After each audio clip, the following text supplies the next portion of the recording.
आवाज आ रही है। हाँ, आदरणीय प्राचार्य महोदय एवं इस आभासी वेब संगोष्ठी में उपस्थित सर्व प्रमुख सर्व वरिष्ठ शास्त्रा डॉक्टर उमाशंकर गुप्ता सर, महिला शाखा की सर्वोच्च पद पर आसीन और वुमेन पावर एंजल और कई प्रमुख समितियों की सर्वश्रेष्ठ संयोजिका डॉक्टर कामना सिंह मैम और महाविद्यालय के समस्त वरिष्ठ एवं सह प्राध्यापकगण एवं मेरी प्यारी बच्चियों, आप सभी का इस आभासी वेब संगोष्ठी नवदिवसीय ऑनलाइन मार्शल आर्ट प्रशिक्षण में हार्दिक अभिनंदन, हार्दिक स्वागत। मुझे कहने का मौका मिला है, मैं 2-4 बातों से आपको अवगत कराना चाहूंगी कि सर्वप्रमुख तो मैं ये आपको अवगत करा दूं कि हमारे देश में महिलाओं की जिंदगी को संवारने के लिए बहुत अधिक प्रयास किए गए हैं, परंतु अभी भी अगर आप ध्यान दें तो आए दिन छेड़खानी, हिंसा और तमाम तरह की जो अनौपचारिक बातें हो रही हैं, उससे रूबरू होने के लिए, उससे निदान पाने के लिए प्रधानमंत्री मोदी जी के द्वारा एवं हमारे माननीय मुख्यमंत्री के द्वारा कई कार्यक्रम आयोजित किए गए हैं, जिसमें मिशन शक्ति, शक्ति परी, वुमेन पावर एंजल जैसे कार्यक्रम प्रमुखता से शामिल हुए हैं। हम अपने कार्यक्रमों के माध्यम से महिलाओं के सशक्तिकरण, आपकी लिंग रूढ़िवादिता को चुनौती देने के लिए, लिंग आधारित जो भेद है उसको चुनौती देने के लिए और लिंग आधारित हिंसा को कम करने के लिए कटिबद्ध हैं। समय समय पर हमारे महाविद्यालय में वुमेन पावर एंजल और जो महिला सशक्तिकरण से संबंधित रेंजर्स प्रमुखता से इसमें योगदान दे रही हैं और हम आपके साथ होने वाले भेदभाव, दुष्व्यवहार के खिलाफ आवाज उठाने के लिए हमेशा आपको प्रेरित करने के लिए कटिबद्ध हैं। घरेलू हिंसा, बाल विवाह, दहेज प्रथा आदि चूंकि हिंसा के कई स्वरूप हैं, इसीलिए जिसका सीधा संबंध आपके मानसिक स्वास्थ्य और आपके जीने के आधार से संबंधित है, जो आपके ऊपर मानसिक दबाव, चिंता, अनिद्रा आदि जैसे कई दुष्परिणाम आपको झेलने पड़ते हैं। साथ ही साथ आप अभी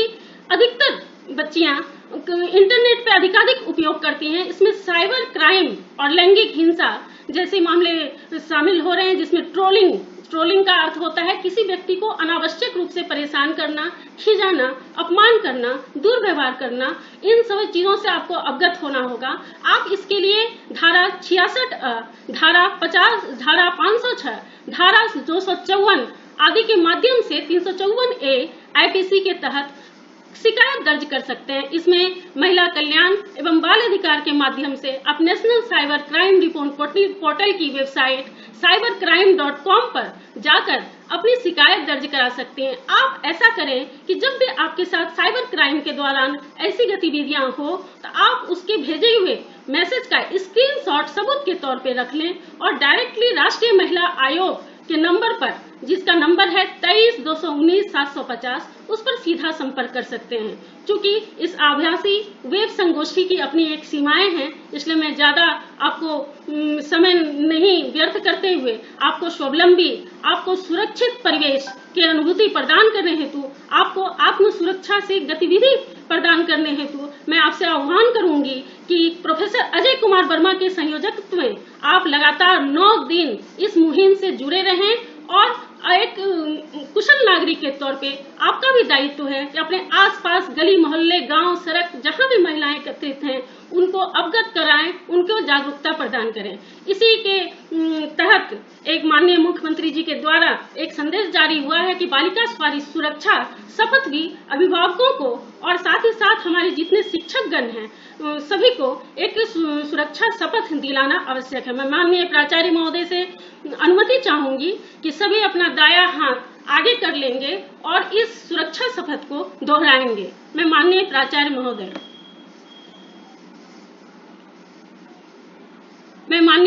महोदय से आदेश चाहूंगी कि कृपया अपना दायां हाथ आगे बढ़ा लें और इस सुरक्षा शपथ को सभी दोहराएं। मैं भारत के जिम्मेदार नागरिक के रूप में शपथ लेती हूं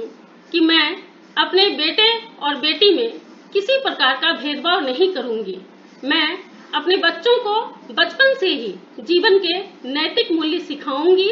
और उन्हें सही और गलत का भेद बताऊंगी। जिस प्रकार मैं अपनी बेटी को स्वयं की सुरक्षा के लिए ध्यान रखने को कहती हूँ, उसी प्रकार अपने बेटे को अनुशासन में रखते हुए उसकी भी दैनिक गतिविधियों का पूरा ध्यान रखूंगी। जय हिंद, जय भारत। साथ ही मैं एक स्लोगन के द्वारा इस वेब संगोष्ठी से जितनी भी छात्राएं जुड़ी हुई हैं, मैं अभिभूत हूं कि ग्रामीण छात्र छात्राएं ऑनलाइन के माध्यम से जूम डाउनलोड कर इतनी बड़ी संख्या में जुड़ी हैं। मैं उनके लिए 2 लाइन कहना चाहती हूं। महिलाएं ही हैं देश की तरक्की का आधार, महिलाएं ही हैं देश की तरक्की का आधार। उनके प्रति बदलो अपना विचार। इस जागरूकता संदेश को अपने गांव, अपने गली, अपने शहर, अपने निकाय, अपने पंचायत में इस तरह से फैलाएं कि आप सुरक्षित हो, समाज सुरक्षित हो, साथ ही देश का भी सुरक्षित